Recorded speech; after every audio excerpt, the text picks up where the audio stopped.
Bom dia, Silmar César Miller. Muito bom dia, meu caro Otávio. Bom dia aos nossos amigos do Terra Viva. Casos de dengue se proliferam de uma forma tremenda. Se você vai para um hospital público, um hospital particular, na AMA ou no SUS, as filas são de 7 a 8 horas de espera para você ser atendido.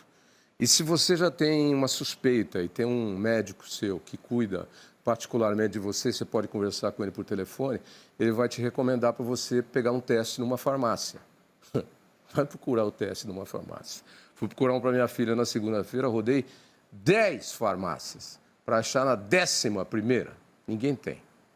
Na 11ª já estava acabando também. Enfim, é o Brasil da dengue, chikungunya, Covid, etc. e tal. E a situação em Porto Alegre vai complicada, né, Silmar? Por conta aí de doenças, água parada, enfim, consequências da Sem enchente. dúvida. Dengue é uma das preocupações com essas águas paradas aí. Isso vai gerar uma proliferação de mosquitos. Mas é que a temperatura, no momento, não contribui para isso, porque está bastante frio. Eu acho que o mosquito também não gosta de frio, né? Então, é o que a gente espera. Mas a outra preocupação é a leptospirose, né? Negócio de ratos, né? Com água parada, os prédios inundados. Isso é uma preocupação grande no momento. A contaminação da própria água potável, né? Água que a gente consome no dia a dia. Enfim, situação bem complicada por aqui também. Ratos e É, baratas. Vamos lá, novidade, commodities agrícolas. novidade são 3 dias de sol também, então isso está ajudando a dar uma acalmada na situação aqui das enchentes. Mas a água não desce, ela desce muito devagar, né? Bom, Tavinho, vamos lá para o nosso mercado aqui do dia a dia, tem muita novidade hoje. Dólar operando em alta no mercado de câmbio, 0,6%, R$ 5,16 é a cotação da moeda americana. E o mercado de ações, o índice Bovespa despencando, estava caindo 1 ponto percentual, agora menos 0,8%, refletindo basicamente o tombo das ações da Petrobras, que a gente vai comentar daqui a pouquinho. Ações da Petrobras despencando literalmente. Mercado de petróleo lá fora também cai 1,5%, isso também não ajuda muito nas ações da Petrobras, US$ 81,15 o barril. Mercado de commodities agrícolas, predominância de altas na manhã desta quarta-feira. Soja sobe 1,1% na Bolsa de Chicago, nos contratos com vencimento mais próximo, uma boa recuperação. Milho também sobe 0,8%, trigo dá um salto novamente aqui, uma alta de 2,5% nesse momento. Nos mercados de grãos, somente o arroz em queda na Bolsa de Chicago, em torno de 0,5%. Bolsa de Nova York com algodão subindo um pouquinho, 0,1%. Cacau também sobe 1,9%. Suco de laranja também com alta, 0,5%. Na contramão aqui cai o café arábica menos 1,1%. E o açúcar, 1 ponto percentual de queda em relação ao fechamento de ontem. Na B3, mercado futuro aqui de São Paulo, boi gordo voltando a subir. Teve alguns dias de queda, está vendo uma pequena recuperação de 0,5% nos contratos mais próximos na manhã desta quarta-feira, tá vendo? Esse é o retrato do mercado no momento. Vamos para a economia primeiro, depois nós falamos um pouquinho aí das enchentes. O Índice de Atividade Econômica do Banco Central, o IBCBR, que é o sinalizador do PIB, registrou retração de 0,34% em março na comparação com o mês anterior, segundo dados divulgados pelo Banco Central nesta quarta-feira. Mas ainda assim, encerrou o primeiro trimestre com expansão de 1,08%. Na comparação com o mesmo mês do ano anterior, o IBCBR teve recuo de 2,18%, enquanto no acumulado de 12 meses passou de um ganho de 1,68%, de acordo com números observados. Como é que você vê esses novos números aí do IBCBR, Silmar? Pode estar vindo, porque veio pior do que a expectativa. Já havia uma expectativa de queda. Esse índice que mede é uma prévia do comportamento da economia. Se refere ao mês de março. O IBCBR é publicado pelo Banco Central, que faz uma estimativa aqui, prévia, preliminar ainda, do comportamento da economia. Depois saem os dados oficiais do IBGE que confirmam ou não esse índice. Normalmente confirma-se algo muito próximo disso. Então, essa prévia mostrando aqui uma queda de 0,34 no desempenho da economia no mês de março. A expectativa era 0,25. Já havia expectativa de queda, mas não tanto assim. Então, veio bem acima aqui a estimativa da queda do desempenho da economia no mês de março. Tanto em relação ao mês anterior, como em relação também ao mesmo período no ano anterior, também com queda. E o acumulado aqui em 2,18%. Então, realmente preocupa isso aí, porque é o que menos se precisaria nesse momento, é uma queda na atividade econômica. E tem esse agravante agora, a economia do Rio Grande do Sul certamente cedendo bem mais do que os outros estados, isso puxa para baixo também alguns setores, a agricultura é um deles, né? Com perdas na produção, mas também indústria. A gente viu ontem uma notícia que ninguém imaginava que pudesse ter impacto, que empresas, fabricantes de automóveis, no caso da Volkswagen, parando a produção por falta de autopeças. Bom lembrar que o Rio Grande do Sul tem os maiores polos de autopeças do Brasil, que é em Caxias do Sul, polo metal mecânico, né? Então, boa parte das peças que compõem um automóvel inteiro, em São Paulo, em qualquer outro lugar, vem do Rio Grande do Sul. Um setor muito importante da economia gaúcha, que é a indústria também. A gente tem falado muito em agricultura, mas o estado é forte em indústria também. Então, isso também compromete setores fora do estado, né? Inclusive na indústria. E isso afeta, claro, o comportamento do PIB daqui para frente. Possivelmente vão ter uma queda também em algum dos meses seguintes, talvez não no conjunto todo do ano, mas é um recuo, pelo menos, se não for uma queda, vai ser um recuo no crescimento, certamente. Essa situação que vive o Rio Grande do Sul, que vai demorar algum tempo para se recompor, né, também. Você citou bem a Caxias do Sul, é um importante polo de fornecimento de peças para a indústria automotiva, e esse é um setor que a gente não tinha tocado ainda. E por um acaso, né, as indústrias automobilísticas em geral, Volkswagen, GM, mesmo aí as outras que estão aí no mercado, elas estão acelerando porque estão vendo um momento propício para vendas. Estão com várias promoções de vendas e aumentaram as suas vendas. Inclusive o pessoal da FenaBrave, a Rita lá e o pessoal que sempre manda os relatórios, o número de emplacamentos de carros novos tem aumentado, tem crescido mês a mês. Portanto, vai dar uma travada nesse setor também, que é um importante setor gerador de empregos no Brasil. Uma coisa vai dando consequência para a outra, né, Silmar? Outro setor que pode ser afetado, pelo menos na logística, é o polo petroquímico aqui do Rio Grande do Sul. É um polo importante da indústria petroquímica, um dos grandes polos do Brasil, e isso também afeta um conjunto grande de setores. Começa pelo próprio abastecimento do polo, que depende de petróleo, né? Acho que o aumento de petróleo aqui está bem complicado por conta das enxurradas, né? Então, tudo há um efeito aqui praticamente em toda a economia, e isso se reflete também na economia brasileira, não só do Rio Grande do Sul. Tramandaí que fica o polo? Tramandaí? Tramandaí que fica o polo? Não, o polo fica em Triunfo, aqui perto da Grande Porto Alegre. Mas então é diretamente afetado. Vem pelo mar, vem por Tramandaí. Né? Tem toda uma tubulação lá que conduz o petróleo que vem de navios aqui para abastecer a toda a indústria petroquímica aqui no estado. Silmar, já que nós estamos no assunto, para não ter que voltar, depois nós vamos pular para a Petrobras, eu pedi para perguntar para você, não sei, não me deram resposta. Você tem notícias de silos ou depósitos já com safra colhida que foram inundados ou não? Porque esse é um setor que pode alterar também. A gente já falou bastante de perdas na agricultura, mas o que está estocado, se foi atingido, também está praticamente perdido. Tem notícias disso ou não? Sim, sem dúvida. É difícil o levantamento por enquanto, porque são zonas ainda isoladas, não se sabe o efeito, por exemplo, em silos nas regiões de produção, nas lavouras, né? Existem alguns relatos, claro, de água invadindo ali e podendo prejudicar a qualidade ou gerar umidade consequentemente, depois perda se as águas permanecerem. Mas tem um pouco mais dramático aqui na região de Canoas, que é na Grande Porto Alegre, que tem uma indústria de soja aqui, que produz farelo, óleo de soja, e tinha uma quantidade grande de soja armazenada num dos seus grandes silos, um conjunto de silos muito grande, 100 mil toneladas. Ele realmente rachou por baixo, né, por conta da enxurrada, então a boa parte disso se perdeu, ou se perdeu em volume ou se perdeu em qualidade, né, dessas 100 mil toneladas, que não é pouca coisa, embora não afete, claro, percentualmente, de forma significativa, a produção como um todo, mas é uma preocupação, sem dúvida nenhuma. Você citou a questão do polo de Canoas, que é um importante fornecedor de peças para o setor automotivo, e da parte... Caxias, desculpe. É que eu perdi o meu ponto aqui. Michael, por favor, vem trocar a bateria aqui, senão eu fico sem prumo aqui. Hoje acabou cedo a bateria. A bateria está em greve, está que nem o pessoal lá perto do Hospital do Servidor. Parou o trabalho para fazer greve na rua, ninguém passa por lá.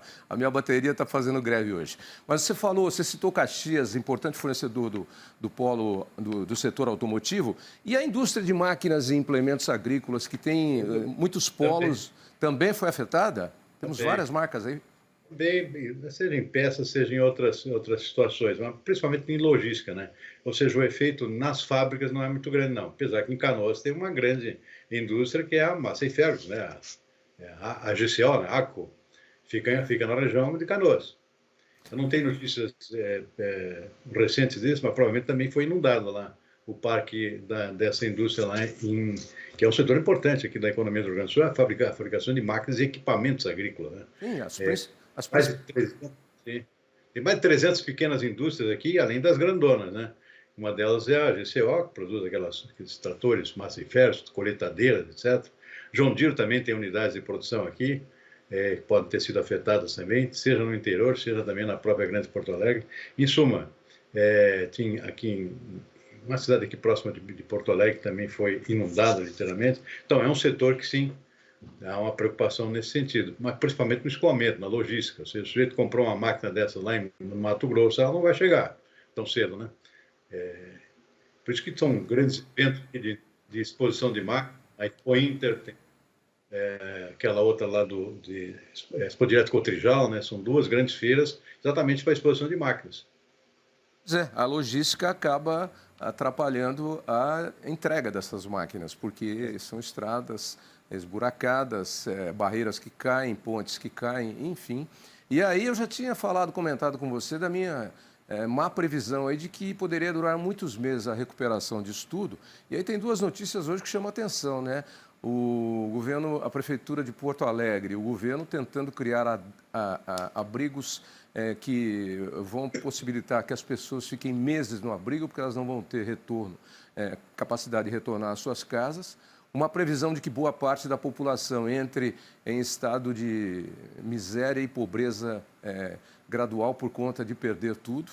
E aí, sobre o aeroporto, a última informação, a previsão era 30 de maio, já estão falando em setembro, pela quantidade de água. A notícia que surgiu ontem, vai ficar fechado, o estrago é grande, vai demorar para recuperar, e a própria empresa que administra o aeroporto diz, olha, acho que só em setembro, pelo menos até agosto vão ter que ficar fechados aqui. Então, já está sendo providenciado aqui, estão sendo providenciadas alternativas de aeroportos, tem várias outras opções aqui, mas são de pequeno porte, né? Então, certamente os voos aqui para e do estado vão ser bastante afetados em termos de quantidade. Então, isso realmente é um transtorno adicional a toda essa preocupação aí. Isso afeta o próprio comportamento da economia, né? A pessoa não consegue viajar, não consegue entregar mercadorias também, que vem transporte por aviões, por exemplo. Ou seja, é toda uma preocupação nova agora. E com relação aos desabrigados que perderam suas casas, por exemplo, uma das alternativas que estão sendo estudadas é praticamente construir uma cidade nova para abrigar, ainda que temporariamente, mas de forma por longo prazo, eventualmente, pessoal que perdeu casas, né? Tem cidades que foram varridas do mapa, pequenas cidades. Então a ideia é concentrar tudo numa cidade só, enquanto se reconstrói as cidades que ficaram para trás. E possivelmente vai exigir todo um novo planejamento, esse é outro transtorno que vem pela frente, Tavinha, que é relocalizar essas cidades, ou seja, não voltam para onde estavam antes, para evitar futuras enxurradas novamente, né? Então, a construção de uma cidade à beira de um rio, possivelmente vai ser deslocada para outro local. Você se imagina a reconstrução necessária que vamos ter aqui para frente. É um negócio espantoso. Aeroporto grande aí que poderia atender o serviço aéreo, o único seria a base aérea de Canoas, que já abriu aí, mas para atender voos que estão levando ajuda humanitária. Mas a base aérea de Canoas, ela tem as suas funções. Eu me lembro quando a gente sai na Expo Inter, a gente vê os caças saindo de tempos em tempos, ou outros aviões ou helicópteros, para fazerem patrulhamento na região e até no litoral, que daí ao litoral é um pulinho. Então, eles têm as suas obrigações, não podem liberar a pista completamente. Vamos ver qual vai ser a alternativa. O Estado tem duas importantes bases aéreas, a outra é de Santa Maria, né? É um polo lá também, da FAB lá, muito forte, e tem o seu próprio aeroporto, vai ter que ser ativado também para voos civis, né? Em suma, é todo um replanejamento aqui da situação logística do Estado. Estradas, trens e aeroportos, né? Impressionante. Existem várias bases aéreas pelo país, mas Anápolis, lá em Goiás, e essa aí que você citou aí no Rio Grande do Sul, não a de Canoas, a outra, de Santa Maria, são as principais bases. Camobi, perto da Camobi. Exatamente. É porque aqui é estado de fronteira, né? Então, É. se houve muita ocupação militar, é o lugar onde tem mais quartéis é no sul, né? Tem quartel em cada esquina aqui. Aqui em São Paulo, antigamente, a gente falava que tinha um bar em cada esquina, um boteco. Agora tem um bar são 4 esquinas, né? 4 corners, 4 corners, né? 4 esquinas. Então agora, numa você já tem o bar que já tinha, na outra você tem uma farmácia que é novidade, na outra você tem uma barbearia. E aí, na quarta, você tem alguma opção que ainda não virou moda, mas logo, logo vira moda aqui em São Paulo. Ó, como novidade, tem um cavalo que foi parar no 3º andar no edifício lá em São Leopoldo. Daqui a pouquinho a gente vai mostrar. Vem cá, vamos para a novela Petrobras, porque finalmente saiu aí, depois de muito vai e vem, Jean Paul Prats foi demitido do comando da Petrobras pelo presidente Lula ontem, decisão que acontece depois de uma série de desentendimentos, como já dissemos, com ministros do governo. Em uma nota curta, a Petrobras informou que Jean Paul Prats, momentos antes, encaminhou um pedido para que o Conselho de Administração da empresa se reúna para apreciar o fim antecipado do mandato dele à frente do comando da estatal e que, em caso de aprovação, ele renunciará em seguida à presidência do Conselho. O ministro de Minas e Energia esteve no Planalto reunido com o ministro-chefe da Casa Civil. Alexandre Silveira e Rui Costa defenderam, ao longo da gestão de Prats, posições diferentes do presidente da empresa. Um exemplo foi a distribuição dos dividendos extraordinários em março. O Conselho havia decidido não pagar os lucros extras aos acionistas, enquanto Prats defendia a distribuição de metade dos dividendos. A decisão pesou a favor do que pensavam os ministros, que temiam que a capacidade de investimento fosse comprometida. As divergências chegaram a ser expostas publicamente pelo ministro de Minas e Energia. A retenção fez o valor de mercado da Petrobras cair em 55 bilhões de reais, que depois foi recuperado. A crise quase levou à demissão de Prats, mas o climão foi contornado. Em maio, o Conselho de Administração liberou a distribuição de 50% dos dividendos. A impressão era de que a tensão havia passado, mas a substituição do presidente da estatal já estava decidida por Lula. No final da noite, a Petrobras informou que o Ministério de Minas e Energia indicou para o cargo Magda Chambriardi, que foi diretora-geral da ANP, Agência Nacional do Petróleo, no governo de Dilma Rousseff. A indicação será submetida aos procedimentos internos de governança corporativa, com apreciação pelo Comitê de Pessoas e pelo Conselho de Administração. Bom, acabou aí uma novela com o Jean Paul Prats, né, que já vem se arrastando há meses, desde o ano passado. Vai assumir aí uma pessoa de carreira que estava na ANP, é muito ligada a ex-presidente Dilma Rousseff, né, que está na presidência do Banco Internacional lá hoje. Agora, o fato é que a troca de presidentes na Petrobras tem sido muito constante, é um número muito grande nos últimos anos. Isso chama atenção, tem até análise dos jornais hoje, você vai colocar para a gente. E as ações desabando na Bolsa de Valores, você vai me dar os números atuais agora, mas eu estava vendo 8,07% de queda. É uma cacetada. A gente sabe que a ação da Petrobras sobe e desce, dependendo da nomeação da nova presidente, o mercado reage. Agora, você me disse se eu estiver enganado, mas caindo 8,7%, desabando, significa que os acionistas gostavam da política do Jean Paul Prats, que continuava defendendo a divisão de dividendos entre os acionistas.